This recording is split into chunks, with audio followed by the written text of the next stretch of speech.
नमस्कार दोस्तों, स्वागत है आपका अपने YouTube चैनल एम क्लासेज में। हम पिछली क्लास में बात कर रहे थे जनसंख्या प्रवास एवं मानव विकास, जो अपना चैप्टर चल रहा था उसका जो टॉपिक था पिछली क्लास में वो था मानव प्रवास के पक्ष, जिसमें अन्य पक्षों की बात कर ली थी। 5 पक्ष थे, उनकी बात कर ली थी। आज जो हमारा टॉपिक है वो है विश्व के प्रमुख अंतर्राष्ट्रीय प्रवास, यानी जो विश्व के अंतर्राष्ट्रीय प्रवास है प्रमुख, वो कौन कौन से हैं कि कहाँ से ज़्यादा संख्या में लोग प्रवास किए। तो जो विश्व की जो प्रमुख अंतर्राष्ट्रीय प्रवास है वो 2 है। एक है यूरोपीय प्रवास, दूसरा है एशियाई देशों से प्रवास, यानी यूरोप से लोग प्रवास करें और एशियाई देशों से प्रवास करें। एक बार आप मानचित्र में देख लो कि कहाँ से लोग कहाँ पर प्रवास करें।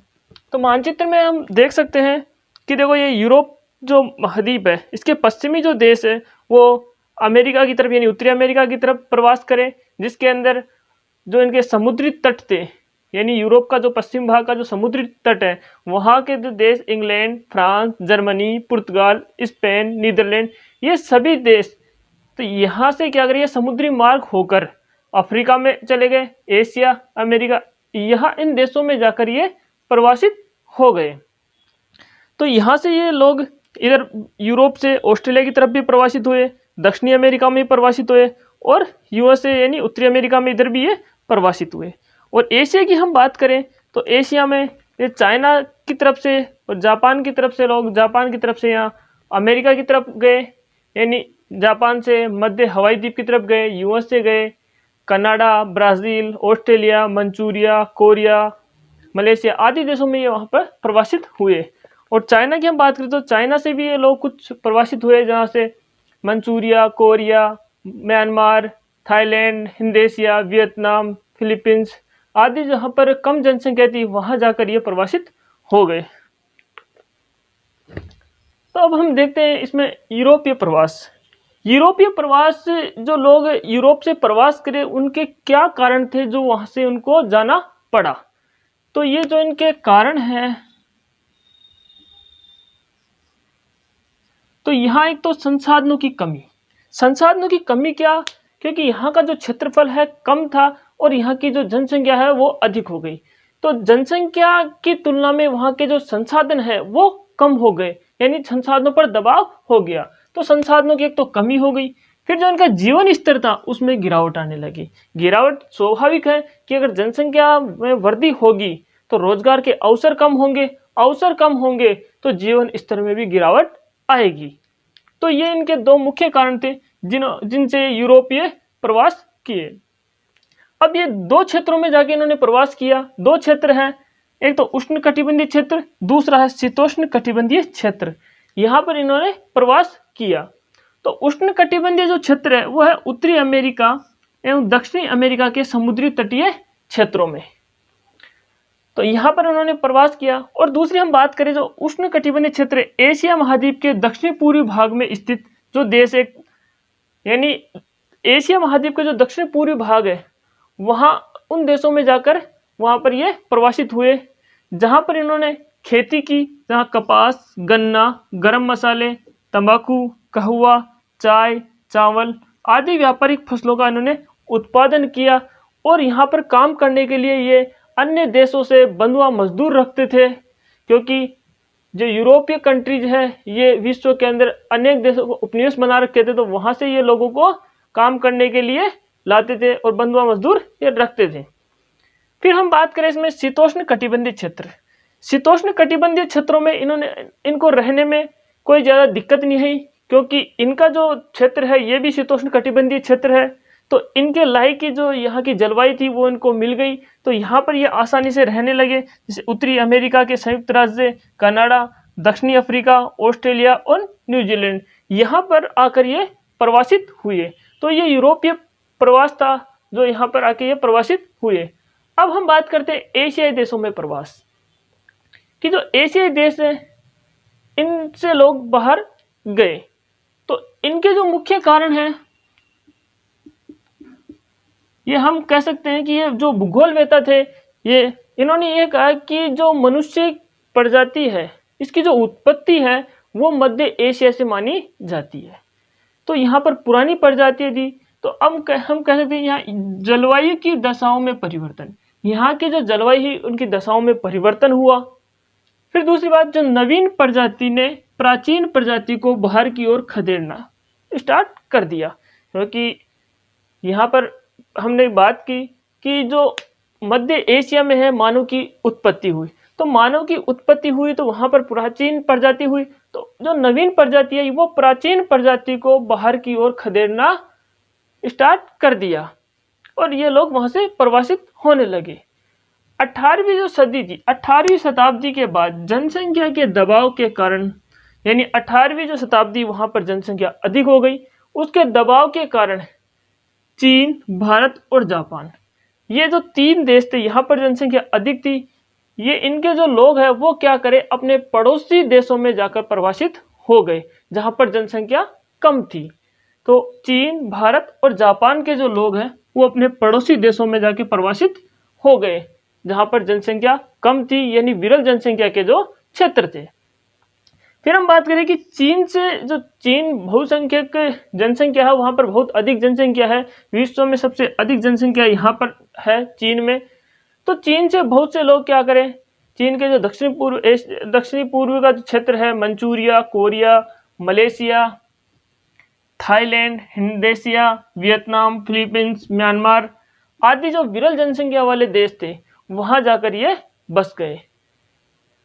और उसके बाद जो जापान है, जापान में भी क्या हुआ कि जनसंख्या अधिक हो गई और वहां पर भी संसाधन कम होने के कारण ये जो जनसंख्या जापान की थी ये सीधे समुद्री तटों से होकर मध्य हवाई द्वीप में USA, Canada, Brazil, Australia, Manchuria, Korea, Malaysia आदि देशों में जाकर ये प्रवासित हो गई। वहां जाकर ये बसने लगी। जो अपनी इनकी तकनीकी थी उन तकनीकी के आधार पर वहां की अर्थव्यवस्था को सुदृढ़ बनाया, अच्छा बनाया और वहां उन क्षेत्रों को उन्होंने विकसित किया।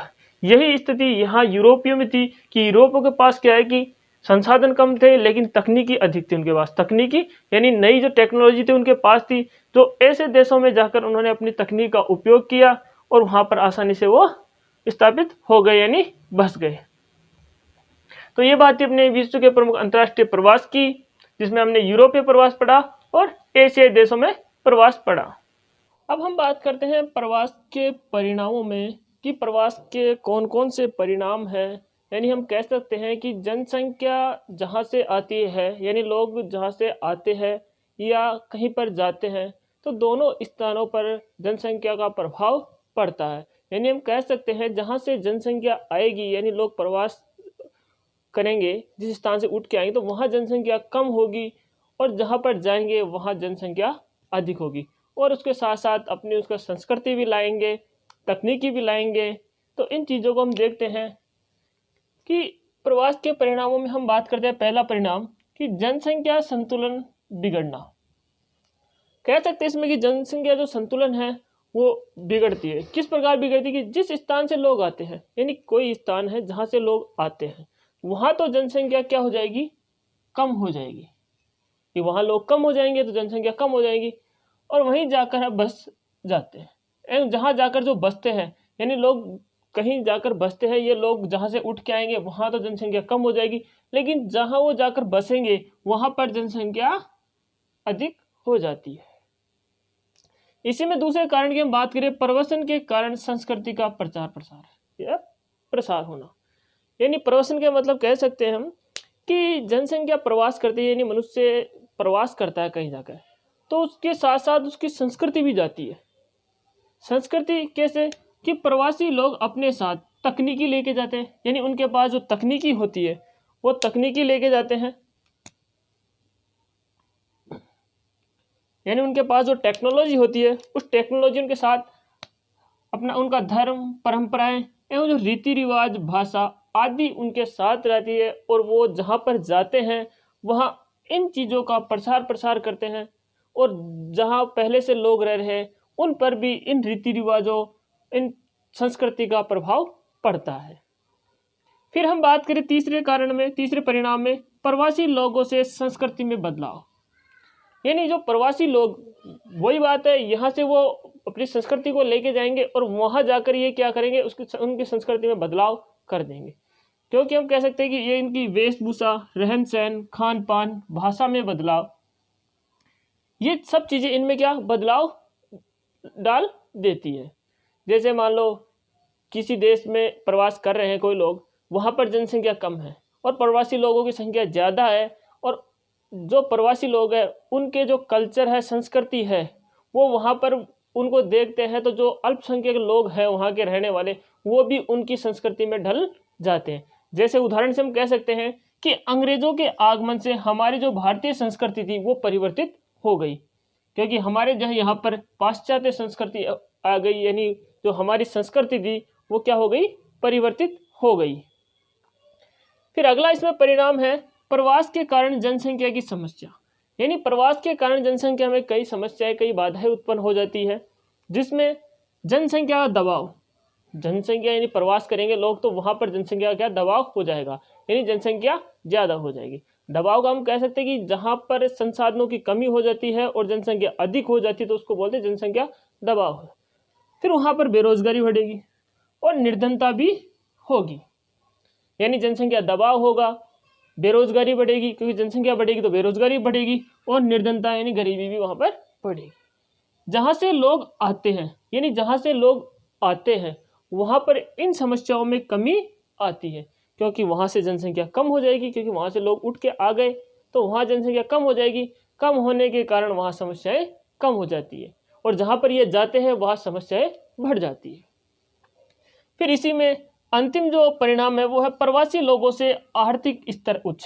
यानी कुछ जगहों पे हम देख सकते हैं कि जो प्रवासी लोग होते हैं उनसे वहाँ का जो आर्थिक स्तर है वो उच्च हो जाता है। क्यों होता है, ये देखो इसमें कि प्रवासी लोगों की जो कार्य कुशलता, यानी जो प्रवासी लोग आते हैं उनकी कार्य कुशलता, उनकी तकनीकी ज्ञान, यानी उनके पास जो टेक्नोलॉजी है उनका, आदि के कारण उन क्षेत्रों में आर्थिक संसाधनों का विदोहन से उस क्षेत्र या स्थान का आर्थिक स्तर उच्च हो जाता है। क्योंकि जो लोग कुछ प्रवासी आते हैं उनके पास नई तकनीकी होती है, कार्य करने में कुशल होते हैं, और वो दूसरी देशों में जाकर उस तकनीक का प्रयोग करते हैं, वहाँ के जो संसाधन हैं उनको सही तरीके से काम में लेते हैं, उनका सही तरीके से विदोहन करते हैं, और उस कारण वहाँ जो आर्थिक स्तर है वो उच्च हो जाता है। उदाहरण से हम देखें कि जैसे यूरोपीय लोगों के, यानी जो यूरोपीय लोगों के आने से अमेरिका, दक्षिणी अफ्रीका, ऑस्ट्रेलिया आदि विकसित राष्ट्र बने। कि यूरोपीय जो देश है, देशों के जो लोग हैं, इन्होंने माइग्रेट यानी प्रवास किया, कहाँ, अमेरिका में किया, दक्षिणी अफ्रीका में किया, ऑस्ट्रेलिया में किया, जहाँ जहाँ भी इन्होंने किया, क्योंकि यूरोपीय लोगों के पास वहाँ क्या संसाधन की कमी हो गई थी, जनसंख्या अधिक हो गई थी और टेक्नोलॉजी इनके पास खूब थी। तो इस टेक्नोलॉजी से ये क्या हुआ कि दूसरे देशों में जाके उस टेक्नोलॉजी को काम में लिया, उस तकनीकों को काम में लिया, और लेने से वहाँ के जो संसाधन थे उनका सही तरीके से इन्होंने विदोहन किया और वहाँ का आर्थिक स्तर उच्च हो गया, और वहाँ के जो राष्ट्र है वो विकसित राष्ट्रों की श्रेणी में आ गए। तो ये थे प्रवास के परिणाम। उम्मीद करता हूँ आपको क्लास पसंद आई होगी, और पिछले जो क्लास की वीडियो है आपको डिस्क्रिप्शन में मिल जाएंगे, और जिन्होंने भी अपने चैनल को सब्सक्राइब नहीं किया, नीचे लाल बटन है उसको दबा के सब्सक्राइब करें, और ज़्यादा से ज़्यादा लाइक, शेयर और सब्सक्राइब करें। धन्यवाद।